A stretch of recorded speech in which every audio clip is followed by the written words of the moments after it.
Chapter 4 को न्युमेरिकलहरु छ त्यसमा के क्वेशन छ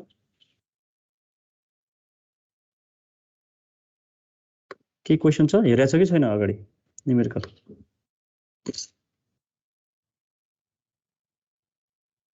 के क्वेशन छ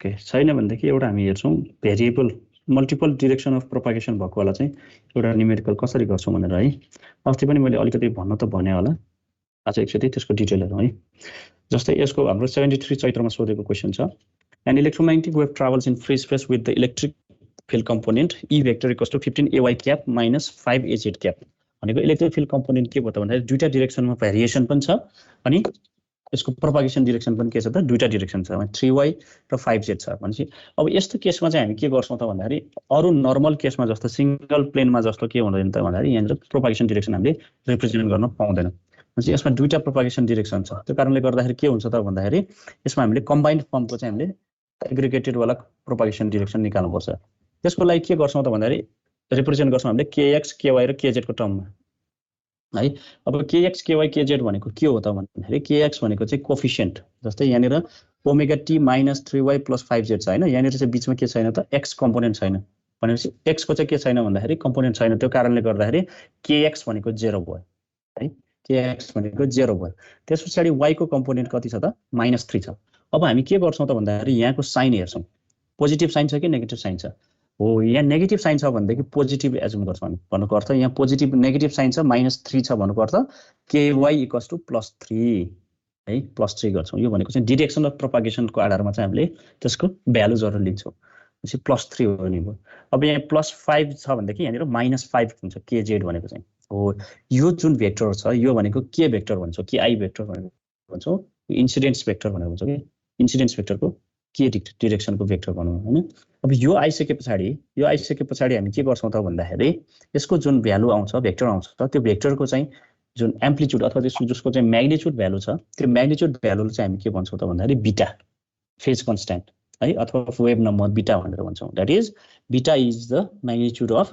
दिस भेक्टर अनि त्यसपछि चाहिँ हामी के गर्छौं भन्दाखेरि यसको चाहिँ जुन इन्सिडेन्ट भेक्टर अथवा यसको भ्यालु जुन छ यसको चाहिँ युनिट भेक्टर निकाल्यो भने त्यो भनेको direction of propagation that is AKI भनेको चाहिँ के हो त डाइरेक्सन अफ प्रोपागेसन हामी पहिला चाहिँ डाइरेक्सन अफ प्रोपागेसन AP भनेर गर्थ्यौ त्यो डाइरेक्ट केबाट थाहा हुन्थ्यो भन्दाखेरि यहाँ सिंगल प्रोपागेसन डाइरेक्सन हुन्थ्यो त्यही भएर हामीले डाइरेक्ट लिन्थ्यौं तर यहाँ निर के छ भन्दाखेरि प्रोपागेसन डाइरेक्सन मल्टिपल छ त्यो कारणले गर्दा हामीले कम्बाइन्ड प्रोपागेसन डाइरेक्सन निकाल्छौं यहाँ निर कम्बाइन्ड प्रोपागेसन डाइरेक्सन निकाल्दाखेरि यसमा कति आउँछ त भन्दाखेरि यो जस्ट के भेक्टर निकाल्छौं KI भेक्टर यो divided by magnitude of KI त्यो गर्दाखेरि हाम्रो के आउँछ त भन्दाखेरि कम्बाइन्ड भेक्टर युनिट भेक्टर आउँछ जसलाई हामी के भन्छौं त डाइरेक्सन अफ प्रोपागेसन डाइरेक्सनको भेक्टर भनेर भन्छौं है भनेपछि हामीले के गर्छौं त भन्दाखेरि AP को ठाउँमा AKI भनेर युज गर्छौं अरु सबै सेम है भनेपछि यहाँ निर हामीले सरर यति गर्छौं यो पार्ट देखि पछाडी भनेको सबै सेम हो जस्ट यहाँ निर AP को ठाउँमा AKI निकाल्छौं है यो भनेको हाम्रो मल्टिपल डाइरेक्सन अफ प्रोपागेसन भएको केस हो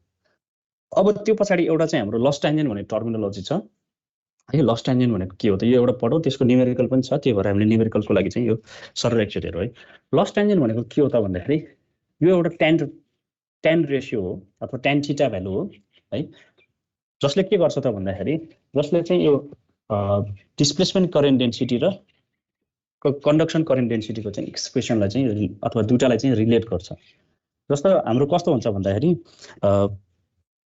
जब टाइम भ्यारिङ करेन्ट फ्लो हुन्छ अथवा टाइम भ्यारिङ फिल्ड हुन्छ त्यो केसमा के हुन्छ त भन्दाखेरि डिस्प्लेसमेन्ट करेन्ट आफै के हुन्छ त अटो एड भएर हुन्छ किन भन्दाखेरि हामीले अगाडि एम्पियर सर्किटको ल पढ्दाखेरि के पढेको थियौं भन्दाखेरि del D vector by del T जुन डिस्प्लेसमेन्ट करेन्ट छ त्यो यदि कुनै पनि फिल्ड चाहिँ टाइमसँग चाहिँ भेरी भएको छ भने त्यहाँनिर इन्ड्युस्ड वाला जुन डिस्प्लेसमेन्ट करेन्ट छ त्यो डिस्प्लेसमेन्ट करेन्ट चाहिँ जेनेरेट हुन्छ है जसले गर्दाखेरि त्यो पनि सर्टेन सिग्निफिकेन्ट हुन्छ त्यसको पनि जसले गर्दाखेरि के हुन्छ भन्दाखेरि त्यो कारणले गर्दाखेरि चाहिँ ल्यागिङ हुने अब नर्मली चाहिँ कहाँ देखिन्छ त भन्दाखेरि यो हाम्रो कन्डक्टिभिटी हाई भएको मेटेरियल भन्न छ कन्डक्टरहरुमा चाहिँ जनरली हो के हुन्छ त भन्दाखेरि यस्तो प्रपर्टी चाहिँ देखिन्छ डिस्प्लेसमेन्ट करेन्टहरु चाहिँ देखिन्छ है त्यो कारणले गर्दाखेरि त्यहाँनिर के हुन्छ त भन्दाखेरि जुन इलेक्ट्रोम्याग्नेटिक वेभ पास गर्छ त्यहाँनिर के हुन्छ त लस हुन्छ है लस हुन्छ हो त्यो लस के कारणले हुन्छ भन्दाखेरि त्यो डिस्प्लेसमेन्ट करेन्टको कारणले गर्दाखेरि लस हुन्छ र अब यो जुन एंगल छ फेजर फर्ममा रिप्रेजेन्ट गर्दाखेरि त्यो एंगललाई जुन एंगल डिस्प्लेसमेन्ट करेन्ट र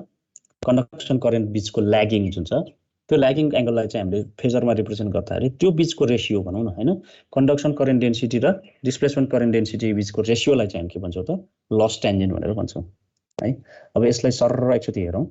since E vector and H vector are out of phase by theta eta. Theta eta भनेको इन्ट्रान्सिक इम्पिडेन्सले गर्दाखेरि आउनेवाला फेज डिफरेन्स है। At any instant of time due to the complex intrinsic impedance of the medium E vector leads H vector or H vector lags E vector by theta eta. Then the ratio of the magnitude of the conduction current density sigma, conduction current density भनेको sigma, displacement current लाई JD भनेर देखाएको छ है, to that of the displacement current density JDS in the lossy medium is भनेको यो दुईटा जुन एम्प्लिट्युड भन्दा साथ म्याग्निट्युड भनेको जो हो त्यो दुईटा बिचको म्याग्निट्युडको रेशियोलाई चाहिँ के भन्छ त लस टेन्जेन्ट। यसलाई फर्दर हामीले के गर्न सक्छौँ त भन्दाखेरि सिग्मा भनेको के हो कन्डक्सन करेन्ट डेन्सिटी भनेको चाहिँ हाम्रो जुन ओम्स लले गभर्न गर्नेवाला जुन डेन्सिटी छ करेन्ट डेन्सिटी त्यसलाई हामी के भन्छौँ त सिग्मा वाला अथवा कन्डक्सन करेन्ट डेन्सिटी। त्यस पछाडि यो डिस्प्लेसमेन्ट करेन्ट भनेको चाहिँ के हो त हामीले यो जुन टाइम भ्यारिङ फिल्डमा देखिनेवाला डिस्प्लेसमेन्ट करेन्ट जुन चाहिँ हामीले अगाडि D vector by del T गरेको थियौँ फेजर फर्ममा रिप्रेजेन्ट गर्दाखेरि डेल बाई डेल टी भनेको जे ओमेगा आउँछ है अनि एप्सिलोन इएस भनेको चाहिँ डिएसको ठाउँमा आएको ठिक छ। सिग्मा इएस डिभाइडेड बाई यो गर्यो यो भनेको टोटल कति हुन्छ त भन्दाखेरि sigma by omega epsilon that is the formula sigma by omega epsilon equals to tan theta equals to amplitude of J sigma divided by amplitude of JD is called loss tangent. यो formula use गरेर हामीले के गर्छौँ त भन्दाखेरि numerical गर्छौँ। अब एक्जाममा short नोट्समा चाहिँ के सोधेको छ भन्दाखेरि अथवा एक्सप्लेन भनेर लस टेन्जेन्टको चाहिँ सानो सोधेको छ है। अब यसमा के गर्छौँ त भन्दाखेरि लस टेन्जेन्टको डेफिनेसन लेख्छौँ त्यस पछाडि यो ट्रायङ्गल जुन छ भर्टिकल डिरेक्सनमा कन्डक्सन करेन्ट अनि यो होरिजेन्टल डिरेक्सनमा के छ त सरी भर्टिकल डिरेक्सनमा डिस्प्लेसमेन्ट करेन्ट होरिजेन्टल डिरेक्सनमा चाहिँ के छ त कन्डक्सन करेन्ट भनेपछि यो टोटल चाहिँ के हो त भन्दाखेरि यहाँनिर बिचमा रिजल्टेन्ट भेक्टर भयो यो चाहिँ रिप्रेजेन्ट गर्छौँ। यो रिप्रेजेन्ट गरिसकेपछि यो फेजर फर्म भयो रिप्रेजेन्ट गरिसके पछाडि हामीले यो डेरिभेसन्सको पार्ट हल्का लेखिदिन्छौँ है। When tan theta is known as the loss tangent and theta is called loss angle भनेर भन्छौँ है loss angle of the medium जसले गर्दा त्यो लस एङ्गल भनेको कस्तो त भन्दाखेरि त्यो मिडियममा हुने चाहिँ जुन ल्यागिङ छ त्यो चाहिँ यो कारणले गर्दाखेरि देखिन्छ। Although the time of demarcation between good conductors and lossy electric is not easy to make, tan theta or theta may be used to determine how lossy a medium is. भनेको loss टेन्जेन्टले के दिन्छ त भन्दाखेरि यो medium चाहिँ कति लसी छ त अथवा कति लेभलमा चाहिँ त्यो लस छ त त्यो मिडियममा भन्ने कुरो चाहिँ यो tan थीटाले चाहिँ प्रोभाइड गर्छ अथवा थीटा एङ्गलले चाहिँ के गर्छ त एउटा गभर्न गर्ने काम गर्छ ठिक छ। A medium is said to be a good conductor, or lossless or perfect dielectric if tan theta is very small. भनेको tan थीटा सानो भयो भने के हुन्छ त sigma is very very smaller than omega epsilon हैन sigma is very very smaller than omega epsilon that is sigma very very smaller than omega epsilon. यो भनेको हामीले कहिले कन्सिडर गरेको थियौँ भन्दाखेरि पर्फेक्ट डाइलेक्ट्रिक अथवा लसलेस डाइलेक्ट्रिकको केसमा हामीले कन्सिडर गरेको थियौँ हैन। त्यसपछि अर अ गुड कन्डक्टर भनेको sigma is very very greater than omega epsilon or infinite भनेको थ्योरिटिकली हामीले कन्डक्टरको भ्यालु चाहिँ कन्डक्टिभिटीको भ्यालु के गर्छौँ त कन्डक्टरमा इन्फाइनाइट एज्युम गर्छौँ हैन। हो यस्तो भयो भने हामी के भन्छौँ त त्यसलाई गुड कन्डक्टर भनेर भन्छौँ। अब यसमा चाहिँ डिपेन्ड्स अन फ्रिक्वेन्सी अफ अपरेसनमा पनि डिपेन्ड हुन्छ। अब यो दुईटा जुन फर्मुला छ यो फर्मुला युज गरेर चाहिँ हामी के गर्छौँ त भन्दाखेरि हामी न्युमेरिकल सल्भ गर्छौँ। जस्तै न्युमेरिकल कस्तो खाले टाइपको आउँछ भन्दाखेरि यसमा हेरौँ है यस्तो टाइपको आउँछ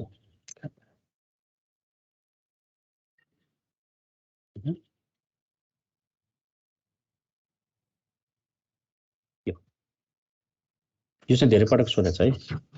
find the amplitude of displacement current density inside a typical metallic conductor where F equals to 1 kilohertz, sigma equals to 5 into 10 to the power 7 mho per meter, epsilon r equals to 1, and the conduction current density is given by this. यति दिएको छ भनेदेखि हामीले के गर्नु पर्यो त भन्दाखेरि डिस्प्लेसमेन्ट करेन्ट डेन्सिटीको एम्प्लिट्युड निकाल्नु छ ठीक छ।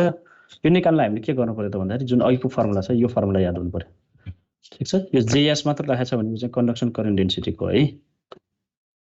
कसको माइक अन भइरहेछ है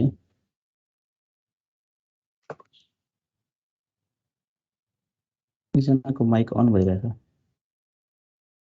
यहाँनिर के हुन्छ त भन्दाखेरि कन्डक्सन करेन्ट डेन्सिटीको जेडिएस हैन यो चाहिँ सिग्मा जे सिग्मा एस पनि लेखिन्छ। अब यसलाई लेखिएन भनेदेखि चाहिँ जेडिएस पनि लेखिन्छ है। नर्मल जे भेक्टर भनेको चाहिँ कन्डक्सन करेन्ट डेन्सिटी हुन्छ अनि डिस्प्लेसमेन्ट करेन्ट डेन्सिटीलाई चाहिँ जहिले पनि जेडी अथवा अस्ति हामीले जी भेक्टर भनेर रिप्रेजेन्ट गरेको थियो नि हैन, त्यो चाहिँ लेखिन्छ है जी भनेर अथवा जेटी भनेर रिप्रेजेन्ट गरिन्छ। अब यो छ हामीलाई यो फर्मुला अघि जुन लस टेन्जेन्टको डेफिनेसनबाट हामीले यो निकालेका छौँ। अब यहाँ सिग्मा दिएको छ, ओमेगा दिएको छ, एप्सिलोन दिएको छ है। अब यो दिइसके पछाडि हामीलाई के थाहा छ भन्दाखेरि जे भेक्टरको एक्सप्रेसन यो दिएको छ भने यसको एम्प्लिट्युड भनेको कति हुन्छ त 10⁻7। भनेपछि डाइरेक्ट हामीले यसलाई ल्याएर यहाँ राख्न सक्छौँ अनि यो एक्सप्रेसनलाई चाहिँ सल्भ गर्यो भनेदेखि जेडिएस को भ्यालु आउँछ है। हामीले गर्ने पनि त्यही हो, जस्तै जे भेक्टरको यति आयो भने जे भेक्टरको ठाउँमा चाहिँ हामीले 10⁻7 निकाल्यो। अब यहाँ एस भनेको कारणले गर्दाखेरि फेजर फर्ममा एकचोटि चाहिँ लैजानु पर्यो है।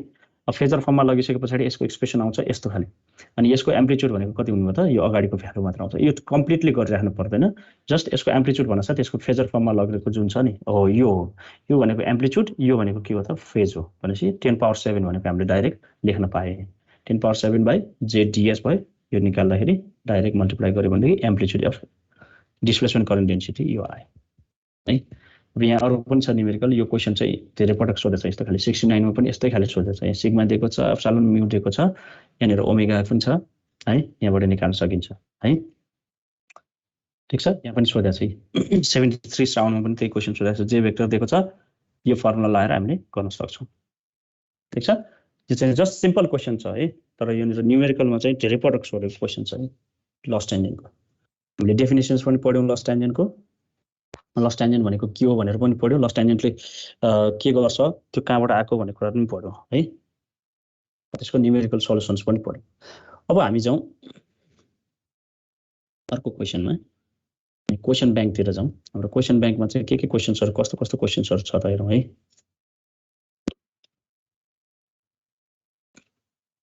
सर र क्वेसन ब्याङ्क हेरौँ, त्यस पछाडि हाम्रो अर्को क्लासमा गर्छौँ। आज एक पिरियड मात्र भएको भएर मैले लामो गरिनँ। पावर एन्ड पोइन्टिङ भेक्टर भनिन्छ, हामीले इलेक्ट्रोम्याग्नेटिक वेभको पावर निकाल्नलाई फर्मुला कुन फर्मुला युज गर्छौँ भनेर त्यसमा पढ्छौँ। त्यस पछाडि चाहिँ पोइन्टिङ भेक्टर भन्ने छ एउटा टर्मिनोलोजी, त्यो पोइन्टिङ भेक्टरको चाहिँ डेरिभेसन्स छ। अनि त्यस पछाडि चाहिँ वेभहरूको रिफ्लेक्सन्सको पार्ट छ है।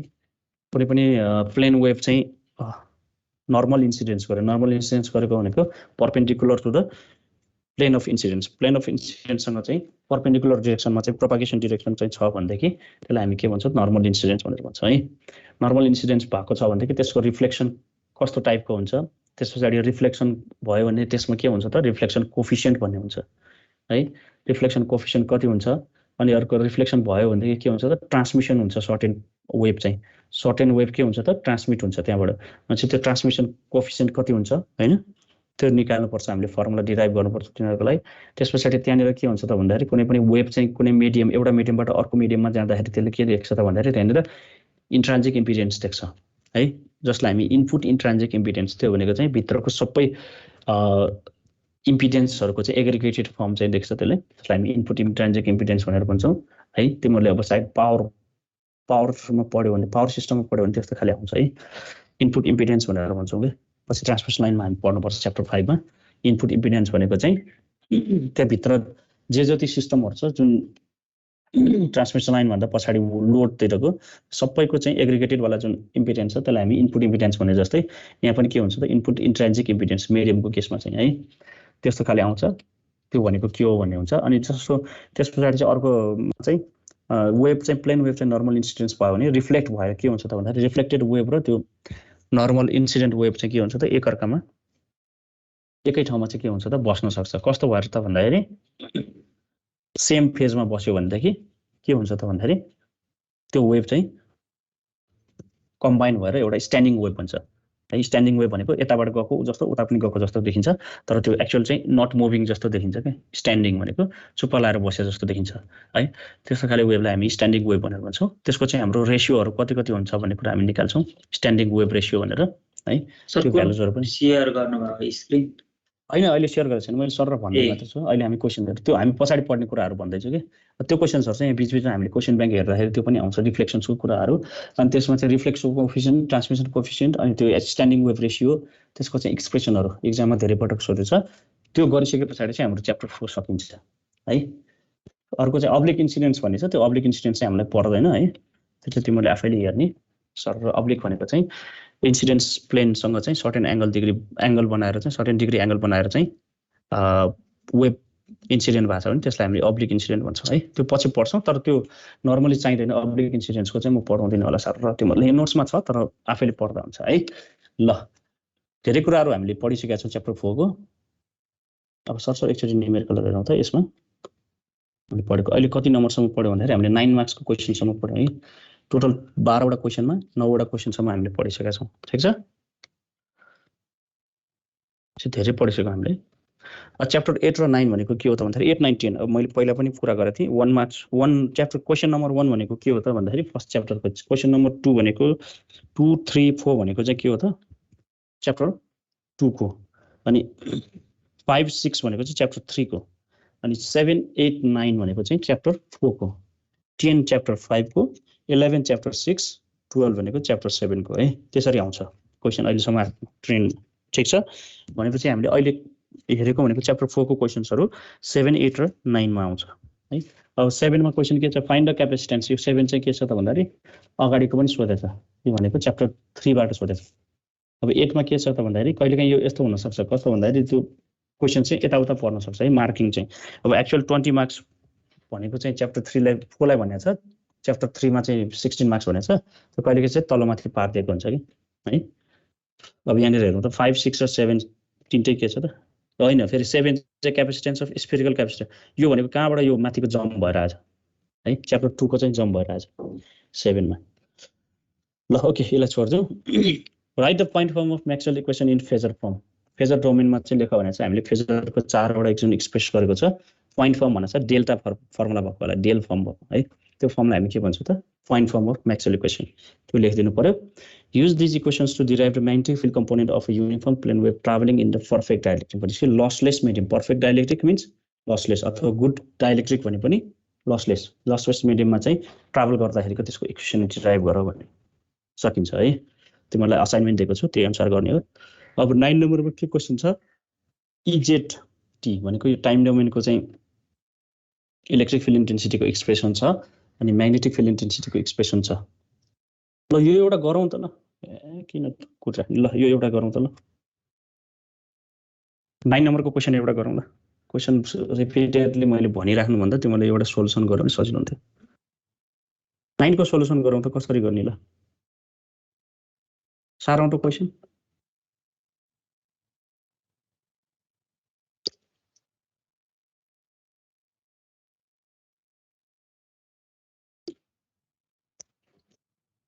क्वेसन गर्दै हो सबैले सार्नलाई हो।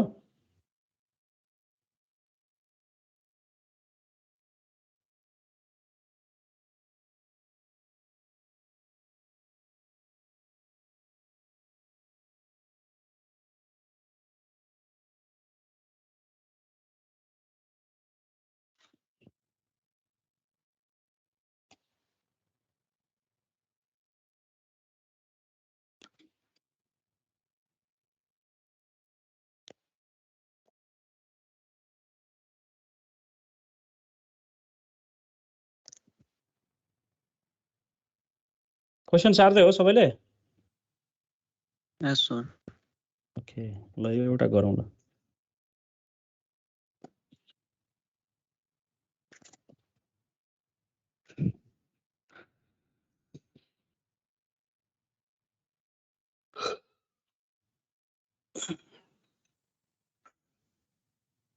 बाटोको भ्यालु कति आयो?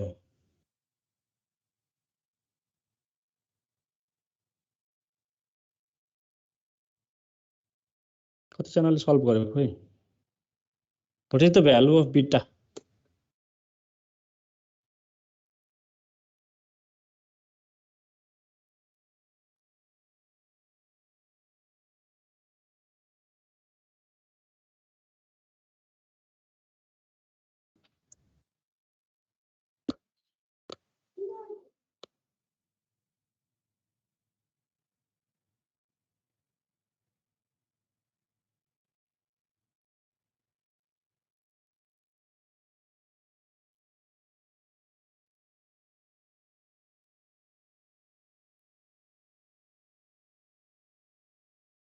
आयो खै?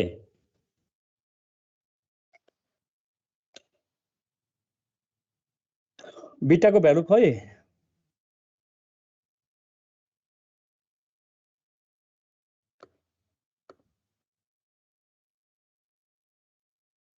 अविनाश हजुर सर गर्दैछु। बिताको भ्यालु आएको छैन?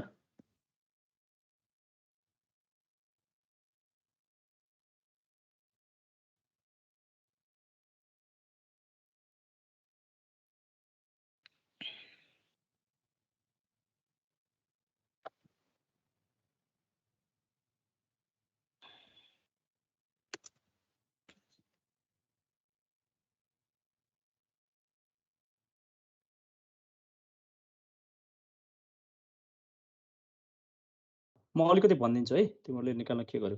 यहाँ के हुन्छ भन्दाखेरि हाम्रो लसलेस मिडियम भएपछि फर्मुला के छ, beta equals to omega into under root mu epsilon. ठिक छ, under root mu epsilon.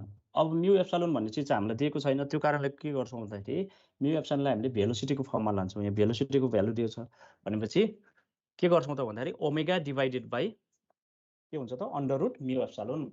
Omega divided by के हुन्छ त अंडर रुट के 1 by under root mu epsilon हुन्छ भने त्यो भनेको 1 by under root mu epsilon भनेको भी आउँछ, भेलोसिटी अफ प्रोपागेसन भीपी आउँछ। भीपी को भ्यालु 1.4 छ भनेपछि हामीले के गर्न सक्छौँ त beta equals to omega by v propagation. अब यहाँ ओमेगा भनेको कहाँबाट निकाल्छौँ त भन्दाखेरि ओमेगा भनेको यसलाई कम्पेरिजन गर्छौँ, ओमेगा भनेको 10⁻7 पाई, द्याट इज ओमेगा टी हुन्छ नि त हैन। यो ओमेगा भयो 10⁻7 पाई डिभाइडेड बाई कति हुन्छ त 1.4 × 10⁻8 मिटर पर सेकेन्ड भनेपछि यहाँबाट हामीले बीटा निकाल्छौँ। ठिक छ, this 10⁻7 pie divided by this velocity, यो भनेको हाम्रो बीटा आयो। त्यस पछाडि ल्याम्डा निकाल्यो भने ल्याम्डा कसरी निकाल्ने त, बीटा आइसकेपछि ल्याम्डा आइहाल्यो। Lambda equals to twice pi by beta आयो हैन, अथवा beta equals to twice pi by lambda हो नि त हैन। त्यसबाट हामीले के गर्न सक्छौँ, ल्याम्डाको भ्यालु निकाल्न सक्छौँ। अनि इन्ट्रिन्सिक इम्पिडेन्स इटा, अब इटा कसरी निकाल्छौँ भन्दाखेरि इटा इक्वल्स टु हामीलाई थाहा छ म्यू बाई एप्सिलोन, तर यहाँ म्यू र एप्सिलोनको भ्यालु थाहा छैन भने हामीले कसरी निकाल्छौँ त भन्दाखेरि हाम्रो जुन म्याग्नेटिक र इलेक्ट्रिक फिल्ड कम्पोनेन्टको चाहिँ ई नट र एच नटको जुन एक्सप्रेसन छ त्यसमा चाहिँ निकाल्छौँ। भनेपछि हामीले के थाहा छ भन्दाखेरि H naught equals to E naught divided by eta हो नि त हैन। यहाँनिर एच नट भनेको कति छ त 3.8, ई नट भनेको कति छ 1800 भनेपछि इटा इक्वल्स टु कति हुने भयो त भन्दाखेरि 1800 डिभाइडेड बाई 3.8, त्यो भनेको चाहिँ इटा हुने भयो, इन्ट्रिन्सिक इम्पिडेन्स। ठिक छ, त्यो गरिसके पछाडि हाम्रो इटाको भ्यालु आयो। अब म्यू आर र एप्सिलोन आर कसरी निकाल्ने त भन्दाखेरि म्यू आर र एप्सिलोन आर को लागि चाहिँ दुईटा इक्वेसन आउँछ। एउटा इक्वेसन छ भेलोसिटीको एक्सप्रेसन, भेलोसिटीको एक्सप्रेसन के छ v equals to 1 by under root mu epsilon. Mu epsilon भनेपछि mu naught mu r into epsilon naught epsilon r हैन, त्यसबाट आउँछ एउटा। त्यस पछाडि अर्को एक्सप्रेसन भनेको केबाट आउँछ त भन्दाखेरि हाम्रो इन्ट्रिन्सिक इम्पिडेन्सको फर्मुला भनेपछि इटा इक्वल्स टु कति हुन्छ त under root mu by epsilon. Mu भनेको mu naught into mu r divided by epsilon naught into epsilon r हो। यो एउटा इक्वेसन आउँछ, अर्को एउटा इक्वेसन हुन्छ। दुईटा भेरिएबलको भ्यालु निकाल्नु छ, दुईटा इक्वेसन छ भनेपछि त्यसलाई हामी के गर्छौँ त भन्दाखेरि सोलुसन निकाल्छौँ दुईटाको। त्यो दुईटाको सोलुसन निकालिसकेपछि जुन भ्यालु आउँछ त्यो भनेको एप्सिलोन नट के एप्सिलोन आर र म्यू आर को भ्यालु आउँछ। ठिक छ, सकिन्छ होला है। अब मैले सरसर भनिसकेँ, सोलुसन सकिन्छ होला है, तिमीहरूले गर्नु ल आफै। अब जाउँ हामी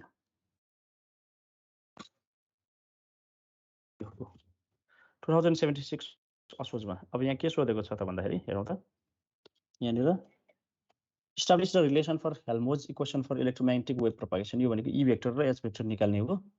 पोइन्टिङ भेक्टरको आएको छ, यसमा थ्योरी आएको रहेछ, यसमा पोइन्टिङ भेक्टर हामी पछाडि पढ्छौँ है, यसमा अरू छैन। त्यस पछाडि हामी एक्जाममा आएको क्वेसन पिडिएफ हेरौँ त। 8 नम्बरमा चाहिँ पर्फेक्ट डाइलेक्ट्रिक मिडियममा चाहिँ इक्वेसन निकाल्यो भने छ। 9 नम्बरमा हेरौँ त, भेलोसिटी अफ प्रोपागेसन निकाल्यो भने चाहिँ फ्रिक्वेन्सी दिएको छ, अनि एच नट दिएको छ हैन, लसलेस मिडियम भनेको छ, एप्सिलोन आर र म्यू आर पनि दिएको छ भनेपछि भेलोसिटी भी निकाल अरे। भेलोसिटी भी कसरी निकाल्ने, भी कसरी निकाल्ने, भी इक्वल्स टु वाट, यहाँ त सजिलो छ नि, म्यू र एप्सिलोन दिएको छ भनेपछि v equals to 1 by under root mu epsilon. अस्ति मैले फर्मुला लेखिदिएको छु नि, फर्मुला एकचोटि सरसर हेर्नु त, हेर्न सर देखिन्छ। अनि वेभलेन्थ ल्याम्डा निकाल अरे। यहाँ फ्रिक्वेन्सी एफ दिएको छ, भी छ भनेदेखि ल्याम्डा इक्वल्स टु कति हुने भयो त भी बाई एफ। ठिक छ, भेलोसिटी भी कति छ त माथिबाट निकाल्यौँ हामीले, एफ भनेको 9.4 गिगाहर्ज भनेपछि त्यहाँबाट हामीले ल्याम्डा निकाल्न सक्छौँ। अब अर्को छ फेज कन्स्ट्यान्ट। फेज कन्स्ट्यान्ट भनेको बिटा बिटा कसरी निकाल्ने बिटा equals twice pi by lambda हैन ल्याम्डाको भ्यालु माथिबाट निकालेपछि ट्वाइस पाई बाई ल्याम्डा गऱ्यो भने हाम्रो बिटाको भ्यालु आयो त्यसबाट इन्ट्रान्सिक इम्पिडेन्स इटा इटा इक्वल्स टु अन्डर रुट म्यु बाई एप्सिलोन भनेपछि त्यहाँबाट म्यु र एप्सिलोनको भ्यालु दिएकै छ त्यो हामीले राख्यो भनेदेखि इटाको भ्यालु पनि आयो अब magnitude of electric field intensity त अब इलेक्ट्रिक फिल्ड इन्टेन्सिटीको म्याग्निट्युड कति हुन्छ त भनेपछि हामीलाई एच नट भनेको चाहिँ 7 दिएको छ भने ई नट कति हुन्छ त भन्दाखेरि E naught equals to H naught into eta इटाको भ्यालु माथि निकाल्छ भनेपछि एकदम सजिलो छ यो है अब यहाँनिर यो भइहाल्यो त्यस पछाडि अर्को छ त्यसमा फ्याराडेज लको आछ त्यसपछि एक्सप्रेसन यो चाहिँ के छ त भन्दाखेरि reflection of uniform plane waves by normal incidence reflection coefficient र ट्रान्समिसन कोफिसिएन्टको चाहिँ फर्मुला डिराइभ गरेर हुनेछ यो चाहिँ हामी नेक्स्ट क्लासमा पढ्छौँ अब यहाँ पनि त्यही छ लसी डाइलेक्ट्रिक मिडियम छ भनेदेखि प्रोपागेसन कन्स्ट्यान्ट गामाको भ्यालु निकाल्यो भने यसमा प्रोपागेसन कन्स्ट्यान्ट भनेको माइनस गामा यहाँ दिएको छ नि यो गामाको भ्यालु त्यसको भ्यालु निकाल्यो भने गामा कस्तो के हो त अल्फा प्लस जे बिटा अब यहाँनिर प्रोपागेसनको डिरेक्सन कता छ त भन्दाखेरि पोजिटिभ एएक्स क्याप किन माइनस गामा एक्स आछ हैन पोजिटिभ एएक्स क्याप भनेको चाहिँ के हो त्यसको प्रोपागेसन डिरेक्सन भेरिएसनको डिरेक्सन के छ त इलेक्ट्रिक फिल्ड इन्टेन्सिटीको एजेडको डिरेक्सनमा भेरी भएको छ ठीक छ है भनेपछि अब प्रोपागेसन कन्स्ट्यान्ट कसरी निकाल्ने त भन्दाखेरि हामीले अल्फा प्लस जे बिटा अल्फाको भ्यालु निकाल्छौँ बिटाको भ्यालु निकाल्छौँ त्यसलाई हामी के गर्छौँ त फाइनली सब्स्टिट्युट गर्छौँ अब अल्फाको यहाँनिर हेरौँ त अल्फाको भ्यालु कति निकाल्ने त कसरी निकाल्ने त भन्दाखेरि यो के हो त भन्दाखेरि लस्सी डाइलेक्ट्रिक मिडियम छ लस्सी हुनासाथ हाम्रो के हुने भयो त भन्दाखेरि alpha value does not equal to 0 हामीले जुन फ्री स्पेस र लसलेस मिडियम पढेको थियौँ त्यसमा के हुन्छ भन्दाखेरि अल्फा जुन एटेन्युएसन कन्स्ट्यान्टको भ्यालु के हुन्छ भनेर पढ्यौँ 0 हुन्छ किन लस हुँदैन भनेछ नि त हैन किन अल्फा भनेको एटेन्युएसन कन्स्ट्यान्ट एम्प्लिट्युड के हुन्छ त घटाउँदै लान्छ तर लसलेस र लस फ्री स्पेसमा चाहिँ के हुँदैन त लस हुँदैन भनेर हामीले पढ्छौँ भनेपछि यहाँनिर के हुन्छ त भन्दाखेरि प्रोपागेसन कन्स्ट्यान्ट यो लसी मिडियम भएको कारणले गर्दा अल्फा पनि हुन्छ बिटा पनि हुन्छ अब त्यसको हामीले फर्स्ट अस्ति मैले क्लासमा डिराइभ गर्दाखेरि के गरेको थिएँ भन्दाखेरि अल्फा र बिटाको भ्यालु निकालेको थिएँ नि हैन फर्मुला है लेखाएको पनि थिएँ लसी मिडियमको लागि अल्फा र beta what is the value of alpha भन्दाखेरि alpha equals to omega into under root mu epsilon by 2 अनि फेरि अन्डर रुट अनि अर्को under root 1 plus sigma square by omega square epsilon square minus 1 त्यस पछाडि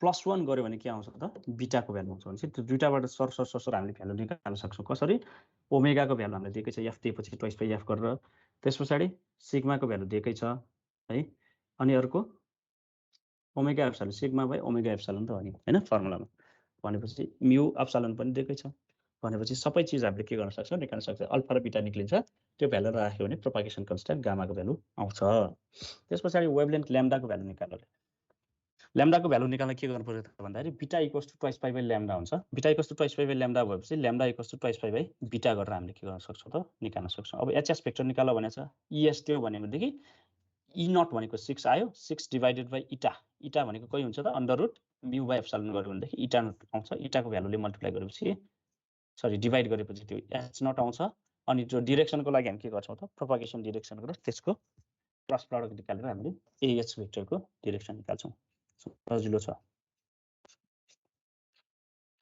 अब यहाँ यो अघि करेन्ट डेन्सिटीको अघि हामीले गरेको वाला क्वेसन हो यो है सेम क्वेसन छ त्यस पछाडि यहाँनिर चाहिँ डिफ्रेन्ट मेटेरियल्समा चाहिँ इन्सिडेन्ट हुँदाखेरि त्यसको फेनोमेना एक्सप्लेन गरेर त्यस पछाडि चाहिँ एक्सप्रेसन रिफ्लेक्सन कोएफिसिएन्ट र ट्रान्समिसन कोएफिसिएन्टको चाहिँ एक्सप्रेसन गरेर हुनेछ है यो हामी नेक्स्ट क्लासमा गर्छौँ यहाँनिर इको छ पोजिटिभ छ +2 छ भने नेगेटिभ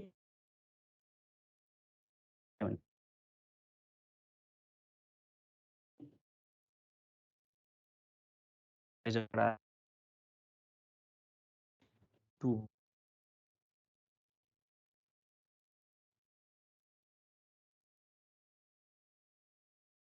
ओमेगा भनेको 10⁸ आकै छ बिटा भनेको हामीले माथिबाट निकाल्नु 2 भनेर दैट इज 0.5 × 10⁸ मीटर पर सेकेन्डमा त्यसो रिलेटिभ पर्मिटिभिटी एप्सिलन आर निकाल्यो भने एप्सिलन आर निकाल्न के गर्नु पर्यो त भन्दाखेरि भेलोसिटीको फर्मुलामा राख्नु पर्यो velocity equals to 1/√μr epsilon R into mu naught into epsilon naught त्योबाट गऱ्यो भने एप्सिलन आर को भ्यालु आउँछ अनि अर्को एउटा बुझ्नुपर्ने हेर है यहाँनिर म्युको भ्यालु कति दिएको छ त भन्दाखेरि नन म्याग्नेटिक भनेको छ है नन म्याग्नेटिक मिडियम भन्नुको अर्थ के हो त भन्दाखेरि म्याग्नेटाइजेसन 0 भएको म्याग्नेटाइजेसन 0 मिनिङ के हो त भन्दाखेरि magnetization 0 meaning mu R equals to 1 that is mu equals to mu not.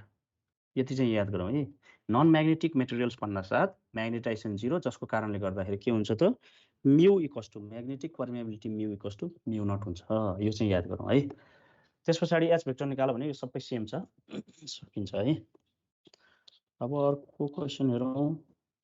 यो पनि सेम मोसनल इएमएफ र ट्रान्सफर्मर इएमएफ को बारेमा छ। स्ट्यान्डिङ वेभ, स्ट्यान्डिङ वेभ भनेको के हो? Voltage standing wave, current standing wave. अब अहिले हामीले पढ्दाखेरि वेभकै आफ्नै स्ट्यान्डिङ वेभ यो चाहिँ के हो भनेर हामी पछाडिको क्लासमा चाहिँ हामी गर्छौँ। Electric field and magnetic field and SWR of the standing wave. Standing वेभको चाहिँ एसडब्लुआर निकाल्नु भनेको छ हैन। Electromagnetic wave travels in free space with the electric field component E vector equals to this हो। यो चाहिँ के हो त हाम्रो कम्बिनेसन अफ प्रोपागेसन डिरेक्सन भनेपछि यसको केसमा हामीले के को फर्ममा निकालेर गर्छौँ, के आई भेक्टर निकाल्छौँ, त्यसको युनिट भेक्टर निकालेर गर्छौँ। ठिक छ, यो सकिहाल्छ। यहाँ पनि सेम। यो चाहिँ के गर भन्दाखेरि यो फर्मुलामा चाहिँ यसमा चाहिँ ई भेक्टर निकाल्यो यसबाट भन्नु भन्यो। त्यस पछाडि टोटल म्याग्नेटिक फ्लक्स निकाल्दा भने यो सकिन्छ है। स्ट्यान्डिङ वेभ रेसियोको डेरिभेसन सोधा छ यहाँ पनि। अनि एउटा फर्मुला दिएको छ, find the reflection coefficient. Reflection कोएफिसिएन्टको फर्मुला हामी पछाडि पढ्छौँ। यहाँनिर एच भेक्टर दिएको छ, बीटा निकाल। बीटा डाइरेक्ट हामीले निकाल्न सक्छौँ। बीटाको भ्यालु यहाँ दिएको छैन भनेदेखि के भयो त कम्पारिजनबाट होइन फर्मुला लगाएर गर्नु पर्यो। बीटाको भ्यालुको फर्मुला के हो त फ्री स्पेस भनेको छ भनेपछि फ्री स्पेसमा velocity v equals to c हुन्छ। अनि बीटा इक्वल्स टु कति हुन्छ त ओमेगा बाई c। ओमेगाको भ्यालु 10⁸ छ, डिभाइडेड बाई c भनेको 3 × 10⁸ गर्दाखेरि त्यहाँबाट आउँछ बीटा। अनि वेभलेन्थ ल्याम्डा इक्वल्स टु कति हुन्छ 2/5 बीटा, सकिहाल्यो। अनि ext भनेको हामीले जस्ट त्यसलाई जुन टाइम डोमेनमा एच भेक्टरको भ्यालु दिएको छ त्यसलाई हामीले e मा लानु पर्यो। भनेपछि यो भनेको h नट भयो। h नट इन्टु इटा भनेको चाहिँ के हुने भयो त e नट भयो। त्यसरी चाहिँ सर्च लाने।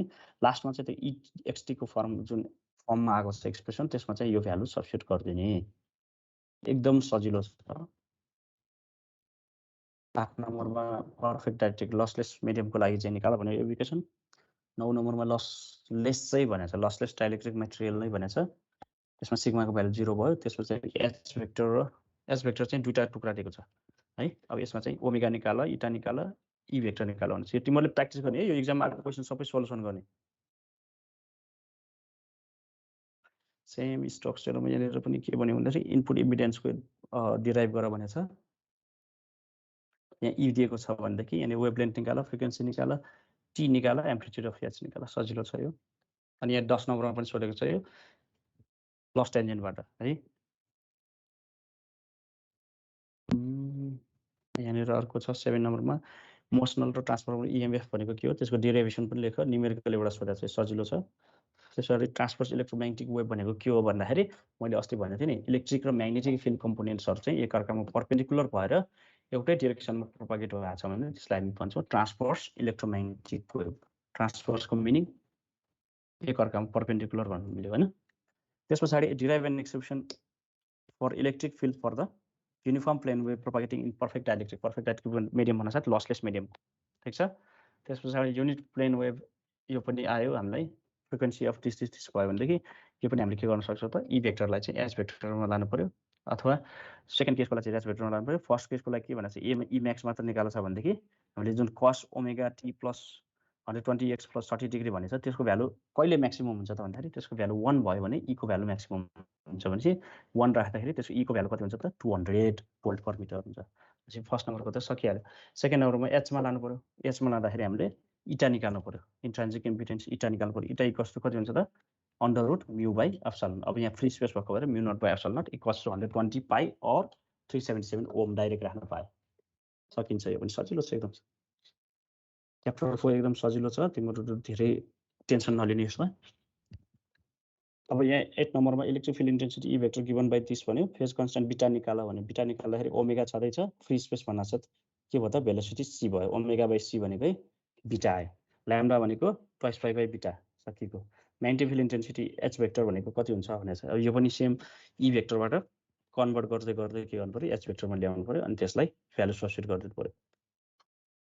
अब यसमा हामी स्किन डेफ्टको चाहिँ पढ्न बाँकी छ। लस टेन्जेन्टको अघि मैले भनिहालेँ रेसियो हो होइन।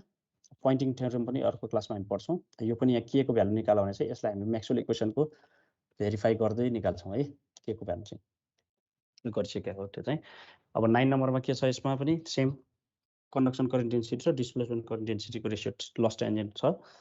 त्यस पछाडि write the Maxwell equations for the time varying field point form as well as integral form भनेपछि पोइन्ट फर्म र इन्टिग्रल फर्म दुइटै लेख अरे है। यो चाहिँ टाइम भ्यारिङ फिल्डको लागि भनेको छ है। टाइम भ्यारिङ फिल्ड भनेको पछाडिको होला।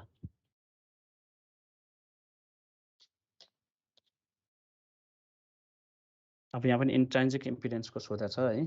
त्यस पछाडि यसमा हेरौँ electric field and magnetic field component are same phase for the wave propagation lossless मिडियममा चाहिँ दुइटाको फेज के हुन्छ त सेम हुन्छ। लसी मिडियममा मात्र फेज चेन्ज हुन्छ है। यो चाहिँ त्यो हामीले डेरिभेसन गर्दाखेरि पनि देखिन्छ। अब यहाँनिर चाहिँ एउटा लजिकल क्वेसन सोधेको छ है। रिफ्लेक्सनको कन्सेप्ट किन चाहियो भनेर भनेको छ है। वेभ रिफ्लेक्सनको कोफिसिएन्ट अनि रिफ्लेक्सन कोफिसिएन्ट र ट्रान्समिसन कोफिसिएन्टको भ्यालु निकाल्ने अथवा फर्मुला निकाल्ने पनि छ। अर्को यहाँनिर 10 नम्बरमा म्याक्सवेल इक्वेसन चाहिँ point and phasor form for time varying field चाहिँ लेख भनेको छ। Define the Poynting vector. Poynting vector पनि हामीले पढ्छौँ। त्यस पछाडि सबै त्यस्तै टाइपको क्वेसन छ। मैले हेरिनँ। अब फ्री स्पेसको इक्वेसन सोधेको छ। यहाँ पनि ट्रान्सफर्मर र मोसनल इएमएफ भनेको के छ भनेको छ। अब यसमा पनि सेम फर्मुलाहरू त्यस्तै टाइपको युज गरेर गर्ने भयो। पोइन्टिङ भेक्टरको पनि सोधेको रहेछ। अब यहाँनिर चाहिँ फ्री स्पेसको लागि क्वेसन निकाल भनेको छ है। त्यस पछाडि यो के हो त भन्दाखेरि यो चाहिँ जस्ट हामीले अगाडि गरेको जस्तो फर्मुला लाएर गर्ने न्युमेरिकल भयो। अब लस टेन्जेन्ट पढिसकेका छौँ, डिस्प्लेसमेन्ट गर्नु पढिसकेका छौँ, स्किन डेप्थ चाहिँ हामीले पढ्न बाँकी भयो। यो चाहिँ अर्को क्लासमा पढाउँला। ल भनेपछि हामीले धेरै कुराहरू कभर गरिसकेका छौँ है। यसमा केही क्वेसन छ भने सोधौँ। Any question?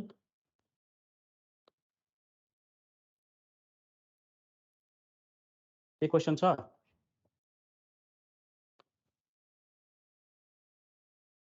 क्वेसन छ भने सोधौँ है। सबै चुप लाएर बसिरहेछ।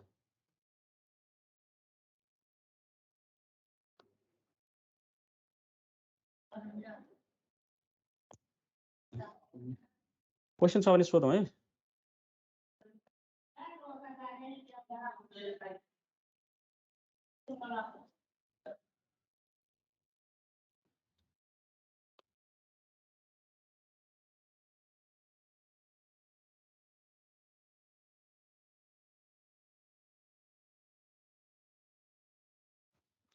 हेलो के क्वेसन छैन भने आजलाई यति गरौँ है। अब अर्को क्लासमा भेटौँला। Okay, see you, bye by.